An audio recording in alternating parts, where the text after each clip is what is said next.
2537 SH as on the notified case that is on 1/1/1975 which is liable to be surrendered to the government under this act.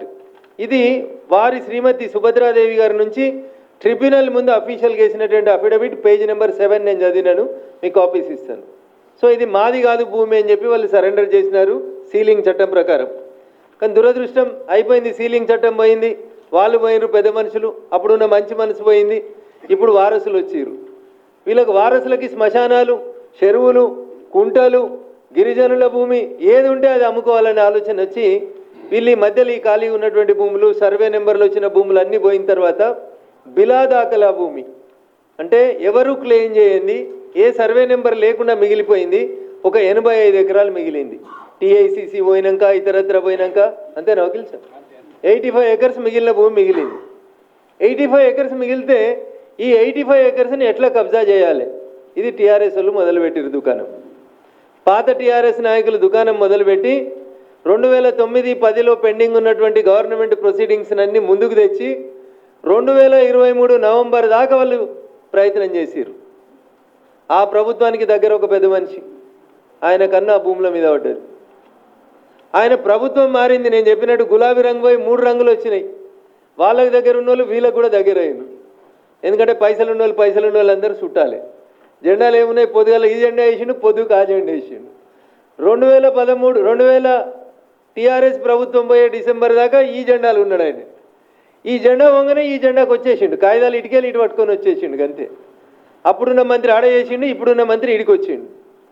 రంగు మారింది, జెండా మారింది, కానీ file అయితే continue అయింది. 2009లో మొదలైనటువంటి ఈ ఫైలు కంటిన్యూ అవుతూ ముందుకు వచ్చేసింది. ఇప్పుడు పంచాయతీ అంతా బిలాదాఖలా భూమి 85 ఎకరాలకు సంబంధించిన పంచాయతీ. ఎవరు దున్నుతుర్రు అచ్చంగా ఈ భూమి? అటు కొండకలలో ఎలగొట్టిర్రు, ఇటు ఎలిమెలలో ఎలగొట్టిర్రు. నడిమిట్లో మిగిలింది ఒక గిరిజన బిడ్డలు, నోరు లేని అమాయకులు ఆ 85 ఎకరాలని దున్నుకుంటారు. వీళ్ళు రిపీటెడ్గా ఏం తెలియకుండా నాసంటోళ్ళను తెలిసిన వాళ్ళను వకీళ్ళని పట్టుకొని లొల్లి చేసుకుంటూ వస్తారు. లాస్ట్కి ఇప్పుడు ఏ దశకు వచ్చింది అంటే 2023లో టీఆర్ఎస్ వాళ్ళంతా రాసుకుంటే కాగితాలు తెచ్చిర్రు. మా తెలుగుల కలెక్టర్లు ఉంటారు, మా జిల్లా ఒక అడిషనల్ కలెక్టర్ ఉంటుంది.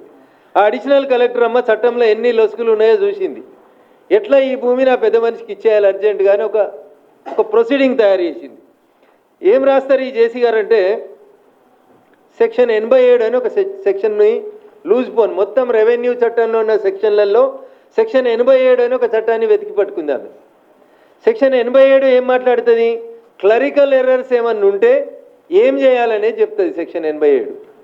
క్లరికల్ ఎర్రర్స్, ఒకవేళ ఎల్లయ్య పేరు మీద ఎల్లారెడ్డి పడ్డది, లేదా మల్లయ్య పేరు మీద మల్లారెడ్డి పడ్డది, అట్లాంటి క్లరికల్ ఎర్రర్స్ జరిగినప్పుడు బాధితులు ఎవరన్నా ఉంటే 2 సంవత్సరాల లోపల రెవెన్యూ అధికారులకి దరఖాస్తు పెట్టుకుంటే క్లరికల్ ఎర్రర్స్ని రెక్టిఫై చేయమని చెప్తుంది.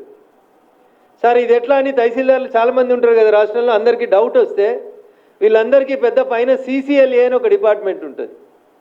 టీఆర్ఎస్లో ఆ సారే ఉన్నాడు CCLA, కాంగ్రెస్లో కూడా అదే సార్ ఉన్నాడు.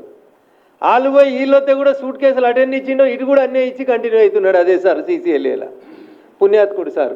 ఆ సార్ ఏం చేసిండు ఇప్పుడు సెక్షన్ 87 గురించి మాట్లాడుతూ ఒక తహసీల్దార్ నాసంటోడు ఏం చేయాలి సార్ మరి క్లరికల్ ఎర్రర్లు అంటే ఒక్కొక్కరు ఒక రకమైన ఎర్రర్ పట్టుకొని వస్తుర్రు.